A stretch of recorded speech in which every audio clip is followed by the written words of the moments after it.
Hey there guys, I'm back to another video. With the year coming to a close, let's look back on my top 10 best games of 2020. I don't think I have to reiterate this, but this year has been insane with everything that's been going on. For gaming, it's been a bit hectic too with the controversial release of The Last of Us Part 2 and the most recent mess that was Cyberpunk 2077. The 10 games I'm going to discuss are my personal favorites from the year. I wasn't able to play every game this year, but played the ones I wanted to the most. So, without further delay, here are my top 10 best games of 2020. Number 10.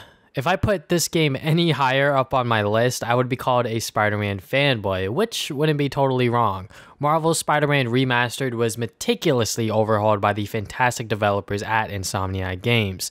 They didn't just bump up the resolution to 4K and add a 60 FPS option. Insomniac Games went into this remaster with the intent of redoing textures and character models to create the best looking version of Marvel's Spider-Man for the PlayStation 5. The game looks absolutely stunning in fidelity mode, which supports 4K resolution and ray tracing.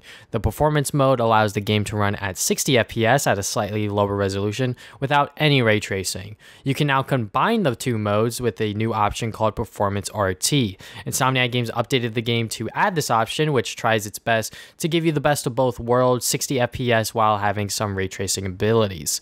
This is probably the ideal mode to play the game in now, giving you the best of both worlds, like I said, of ray tracing and more frames. The character models all look terrific. Yes, even Peter's new face model is pretty good too. I quickly got accustomed to his new face after seeing it in action in the new Miles Morales game. Seeing Peter's face in this remaster still takes on the older Peter look while matching Yuri's performance better. I know some people still don't like Peter's new face because it doesn't share the same emotional impact for the ending, which is understandable. I feel like by Insomniac Spider-Man 2, more people will be okay with the new face model. Marvel's Spider-Man Remastered is one of the best remasters I've played to date, with its updated textures and character models. If you want more thoughts on Marvel's Spider-Man Remastered, you can check out my review in the description below. Number 9. Thanks to the folks at Whitethorn Digital, I had the pleasure of playing Evan's Remains for reviewing and streaming purposes. #free game.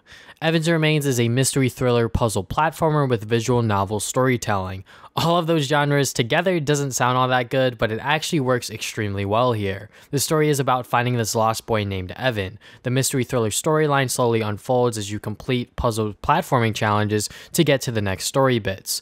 The story itself can stand on its own, having a lot of care taken into account to make this mystery thriller storyline work within the context of these characters and its world. The puzzle platforming challenges are fun to solve while not being too complex. I'm not the best at puzzles in video games, but Evan's Remains keeps them enjoyable for those like myself. For a $7 indie game, you're getting a 5-hour mystery thriller adventure with puzzle platforming gameplay. Evan's Remains should not be skipped out on if you're interested in mystery thriller stories or puzzle platforming games.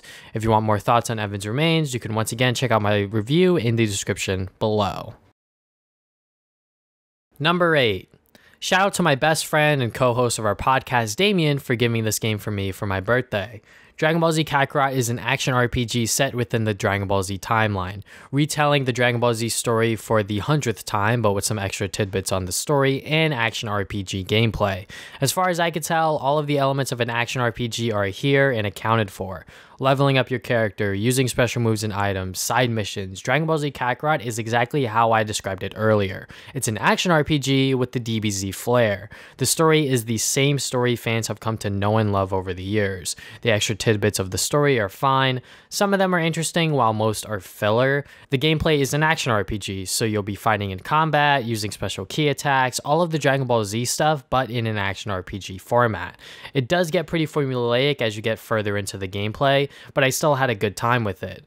I think the main reason why I kept playing Dragon Ball Z Kakarot is because I'm a pretty big fan of Dragon Ball Z. It may not be my favorite anime of all time, but I do have a lot of nostalgia for it. The game itself isn't all that special in any way. Story, gameplay, and graphics are what you would expect from an action RPG based on an anime in 2020. Personally, I wish they adapted Dragon Ball Super instead of Z Story for the game. Say what you will about Dragon Ball Super as a series, it would have been cool to see these newer Dragon Ball stories in a video game. I know they're adapting some elements of Super as DLC, but I would like to see the full Dragon Ball Super story so far in a full game. In conclusion, Dragon Ball Z Kakarot gave me exactly what I expected from an action RPG based on DBZ, and I had a great time with it. Number 7. When the Nintendo Switch was first revealed, the one game Nintendo fans had on their mind was Animal Crossing. The series was always jumping between console and handheld systems. We finally have a Nintendo console that can do both. 3 years after the Switch's release, Animal Crossing New Horizons arrived to fans with critical praise. If you don't know what Animal Crossing is, the best way I can describe it to people is, it's like doing chores, but it's fun and really cute. The end goal for the game is to upgrade your house to its largest size while paying off Tom Nook.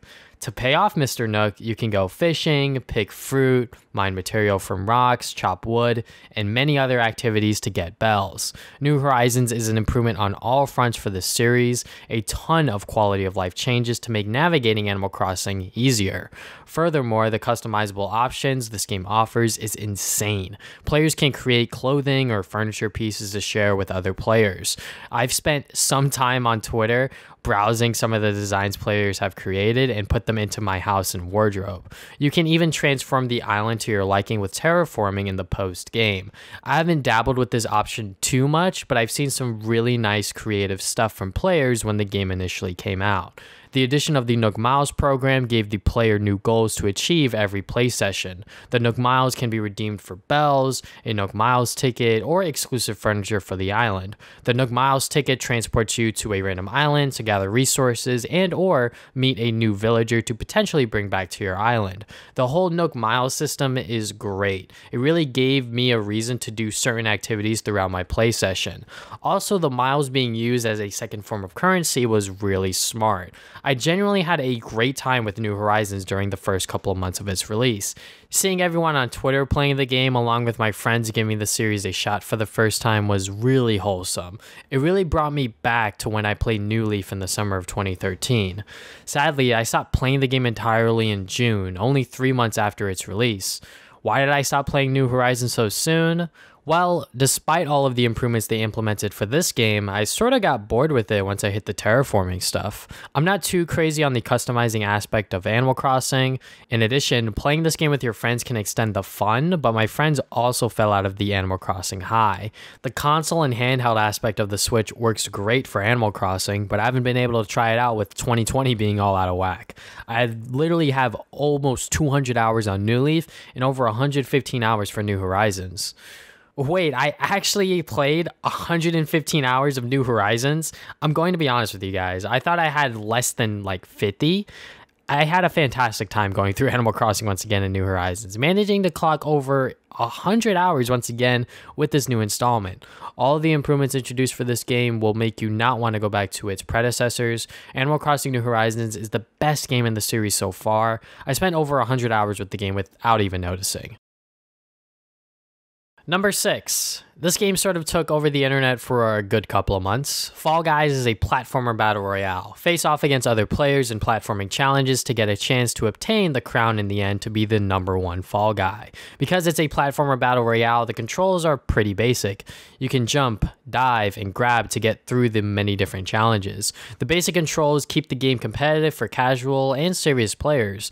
While I think the competitive Fall Guys scene won't ever exist anytime soon, the game is still super fun at whichever level you decide to play at. The seasonal updates keep this game refreshing with new challenges and costumes to unlock. My most recent play session involved me trying to get the Sonic costume because my name is TV Sonic and I don't know when the costume will be back in the store after that initial release. Since I needed like 8 crowns, I was taking the game super seriously, also known as sweating my butt off in every match. I did throw some victories during the final round, but still had a phenomenal time when I finally unlocked the full Sonic costume. Every Fall Guys win I achieved is a pop-off moment waiting to happen.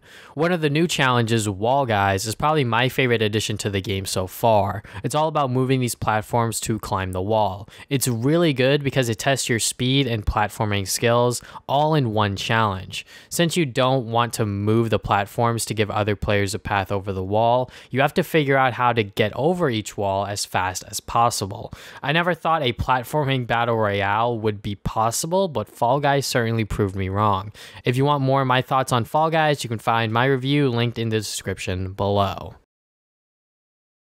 Number 5. While I don't love this game in its entirety, there are some aspects I do like and appreciate. Once again, I'm going to briefly talk about The Last of Us Part 2. Still being the gaming community's most hated game of 2020, The Last of Us Part 2 does some things right. For one, the presentation is the best for a PlayStation 4 title. The graphics are pushing the system to its absolute limit. The technical aspect this game achieves is mind-boggling, like the rope and how that works/interacts with the player. Every time I see it in action, whether I'm playing or watching someone else play Part 2, it amazes me they managed to code the rope mechanics so well. Equally important, the game runs almost perfectly on the PlayStation 4.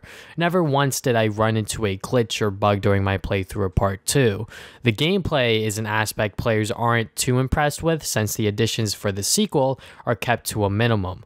In my opinion, despite the additions being somewhat low, the additions improve the gameplay of The Last of Us Part 2. The increased difficulty due to enemies being more aggro and supplies being lower makes the gameplay more enjoyable. Additionally, more stealth tools make navigating through certain parts of gameplay more rewarding. Splitting certain gameplay mechanics between Ellie and Abby made sense because you want to have some differential aspects for the two characters. The story isn't a complete dumpster fire like the internet says, but wasn't exactly executed to my liking. To not spoil anything, I was fine with some decisions made for the story, while others I wasn't a big fan of. The execution of the overall story was messy and didn't hit the mark for me. The Last of Us Part 2, although not the perfect sequel, nor is it a disaster of a sequel, it still does some things right. If you want my full spoiler-filled review of Part 2, you can find it in the description below. Number 4. The Life is Strange franchise has quickly become one of my favorite graphic adventure series. My disappointment with Life is Strange 2 doesn't make that sequel a bad game, more like it didn't execute a compelling story that I could get super down with. I found more enjoyment reading the Life is Strange comics since it continues the story of Max and Chloe in an alternate timeline. When Don't Nod announced a new graphic adventure game called Tell Me Why with Xbox Game Studios publishing it, I was excited. Taking a more grounded approach with the story, Tell Me Why follows a set of twins named Allison and Tyler. They haven't seen each other in years and decide to go back to their hometown of Delos Crossing. When they arrive, Allison and Tyler start to discover new details of their past and want to fully unwrap the mystery of their childhood. The gameplay mechanic is Allison and Tyler's ability to talk to each other via twin telepathy. Also, they can view visions of their past in certain parts of town and their home. The reason why this game is so good is because of its grounded mystery story, tight release schedule, and great care to sensitive/important topics. The story reminds me of Life is Strange 1, set in a small town with two main protagonists, following them around as they try to uncover a mystery set within said town, and the strong connection between the two protagonists. Correspondingly, the release schedule for this series being weekly episodes instead of month-long gaps between episodes made following the story of Tell Me Why more streamlined. I could legitimately follow the game's story without having to worry about when the next episode is coming out. Tell Me Why only being 3 episodes long as well kept this game from overstaying its welcome. Lastly, the important topics this game tackles, like mental health issues and being transgender, are taken with considerable attention. They don't just throw these topics into the story because why not? The issues of mental health and LGBTQ+ identity play into the game's story and serve a purpose. Also, they don't go over the top or downplay these issues either. It truly feels like Donut has come back to form in Tell Me Why for the graphic adventure games. I am pleased with Tell Me Why because of its phenomenal 3-episode storyline about twins rediscovering their past. If you want to check out my full no spoiler review, it can be found in the description below. Number 3. Leaked earlier this year, Crash Bandicoot 4 It's About Time takes my number 3 spot. I fell in love with the Crash Bandicoot Insane Trilogy in 2017 and was extremely eager to play a new Crash game with this classic style of gameplay.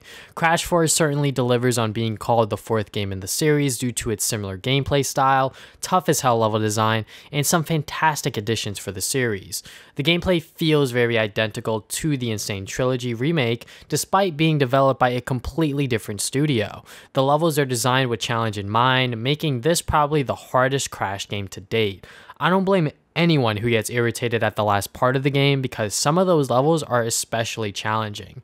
New platforming elements, first time for the classic Crash Bandicoot games, are introduced here, like grinding on rails, running on walls, and rope swinging. They all function how you would expect for another 3D platformer, except for grinding on rails. You can traverse the rails from the bottom, adding an additional path during these sections. It's not mind-blowing, but a nice touch nevertheless. The other characters you can play as, like Dingodile and Tawna, work perfectly fine as other platforming levels. Cortex is probably the worst character to play as, since his levels feel really awkward. No second jump, no lock on for the ray gun. Cortex is never fun to play as. The Quantum Mask make Coco and Crash levels have a bit of extra spice. The masks manipulate the levels in different ways, like flipping the gravity, phasing platforms in and out, or a better spin attack. The masks overall give Crash and Coco new tools to play around with for their levels. A ton of collectibles to earn with some tough level design. Crash Bandicoot 4 It's About Time is 100% a worthy successor to the original trilogy. My full review of Crash 4 can be found in the description below. Number 2. When I think of games who got snubbed out of awards this year due to The Last of Us Part 2 winning everything, I think of Ghost of Tsushima. Sucker Punch Productions created one of the best open world games from the past 5 years with this game. We follow Jin as he's reclaiming territory from the Mongols, but also challenging the ideas of the old way versus the new way. How far will Jin go in order to defeat the Mongol Empire? Is he willing to ditch the traditional way in favor of winning this war? I wasn't necessarily on the edge of my seat, but Ghost of Tsushima's story kept me entertained the whole way through. Where this game frankly shines is the gameplay.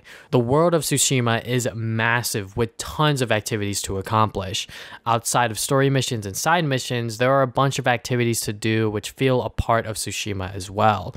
The samurai and ghost gameplay are both equally satisfying to pull off, whether you're attacking your enemies head on with the samurai or sneaking in the shadows as the ghost. Both gameplay styles are fun as hell. The samurai takes on a Souls-like approach of gameplay, focusing on counterattacks are just as important as creating your own openings too. Stealth sections as the ghosts take advantage of the many tools at Jin's disposal. It's amusing causing havoc among enemy troops from a distance. Upgrading moves, weapons, and armor will make sure you don't fall like paper the further you get into the game. The presentation isn't perfect by any means. There are quite a few holes in the presentation, like weird bugs, glitches, and frame drops during the first week of its release.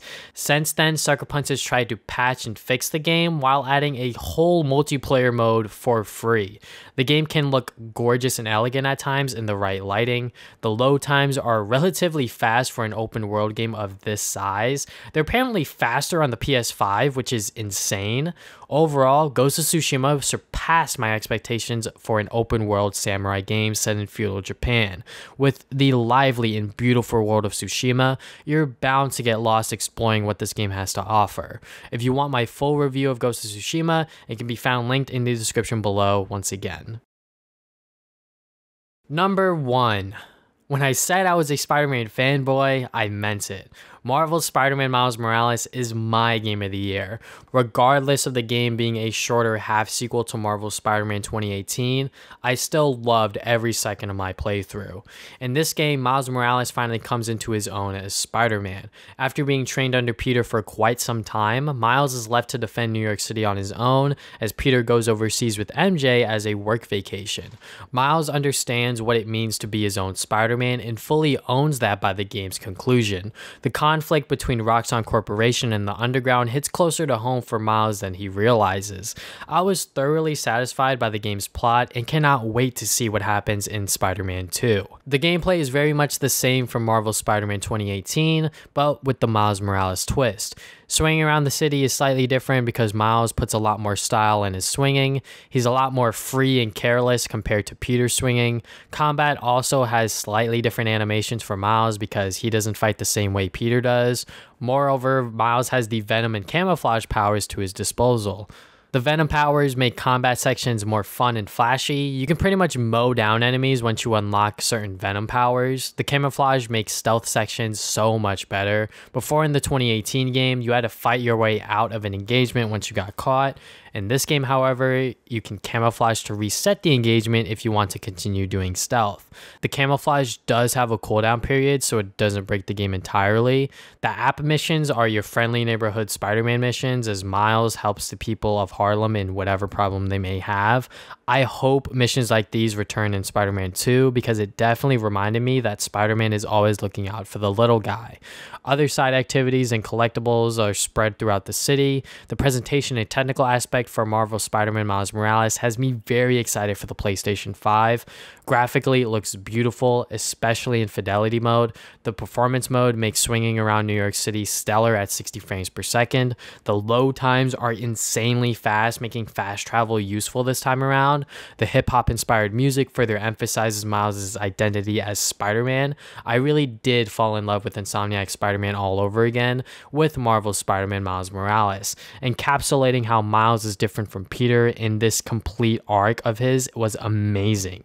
The gameplay still nails home that feeling of being Spider-Man, but now with the Miles Morales twist. Stunning visuals on the PlayStation 5. I am extremely happy with how Marvel's Spider-Man Miles Morales turned out. If you want my full thoughts on the Miles Morales game, you can check it out in the description below. Thank you guys for watching this video. If you guys have not already, you can subscribe. I put new videos up on Saturdays. You can follow me on social media, Facebook and Twitter. Try to put updates on my future videos. Check out my podcast over at anchor.fm/TravisDamian Podcast. We talk about games, movies, anime every other week. And yeah, that is all I have for today. Thank you guys for watching my last video of 2020.